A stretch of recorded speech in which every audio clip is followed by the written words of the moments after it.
Survival: Fountain of Youth, a brand new survival game developed by Odin Soft Inc. and published by Twin Sails Interactive, and it is launching in just a few days' time on the 19th of April.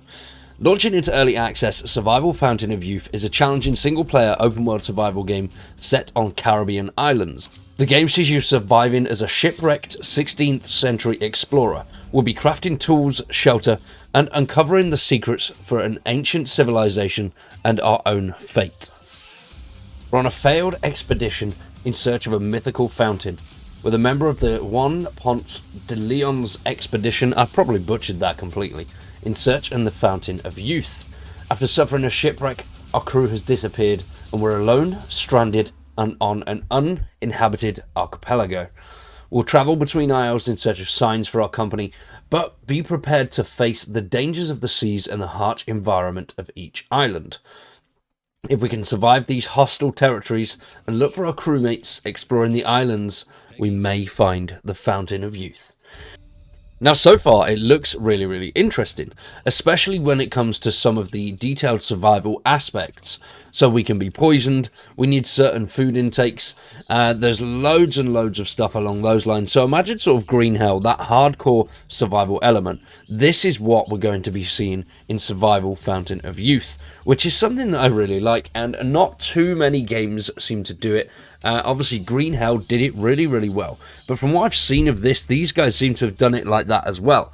It's not easy to sort of get to grips with.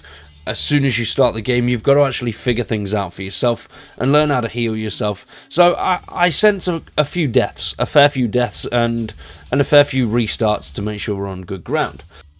So it's definitely not going to be one of those games where you can just, pitch up a campfire, pitch up a shelter, and be done with it. We're going to have to keep an eye on pretty much everything. Snakes can poison you, birds can scratch you, you can get infections, all of that really cool and sort of hardcore stuff.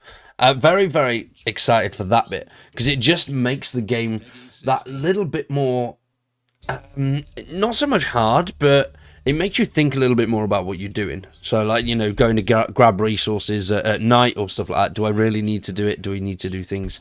So it just puts you on the edge of your seat a little bit more, which I love. Absolutely love that. Alongside that, we've obviously it's the 16th century, so the weapons are very primitive. We're going to be using muskets, obviously bow and arrows, crossbows, that kind of stuff, and some of the enemies look absolutely brutal. We've got, well, not so much chickens as an enemy, but giant birds, we've got panthers, we've got wolves, all of that good stuff. So everything's going to test us, weather, plants, diseases, injuries, hunger, thirst, exhaustion.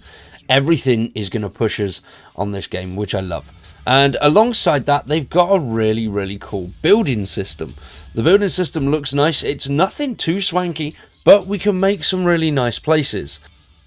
So as you can see, obviously we've got like a wheelbarrow, a working bench, and then just a basic house, which, is simple, but I love that. Simple is sometimes cool. As long as we can make the inside look nice and pretty and do loads of different bits in there, very excited. There's also hundreds and hundreds of items that can be crafted and used for survival, from the simplest of tools made of sticks and rocks to advanced muskets, metal armor, metal tools, and we can also build a massive variety of workshops, from primitive leather dryers to pre-industrial era machines. There's also over 15 unique islands, each with their own unique landscape, some with different weather, climates, flora, fauna, and resources.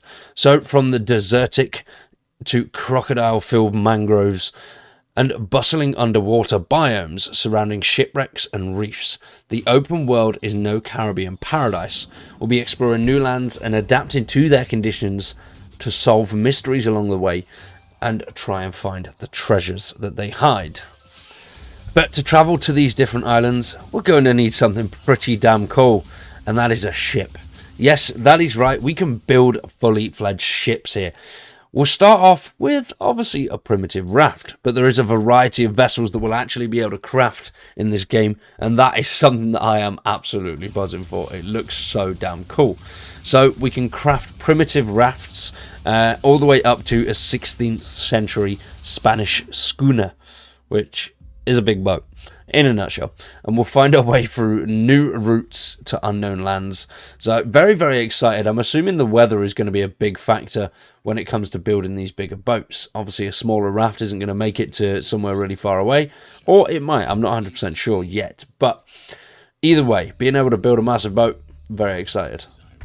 And finally, we're going to be hunting down clues and traces of our shipmates to hopefully stumble upon the remnants of an ancient civilization that has perished for unknown reasons.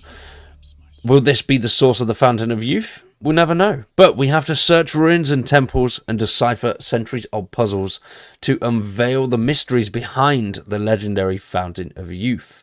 But, as they say, will we survive long enough to gain eternal youth? Probably not. I'm probably going to die pretty damn quickly. But I'm excited to do it. This game looks brilliant. I can't wait for it. Once again, this is releasing on the 19th of April, so in just a few days' time.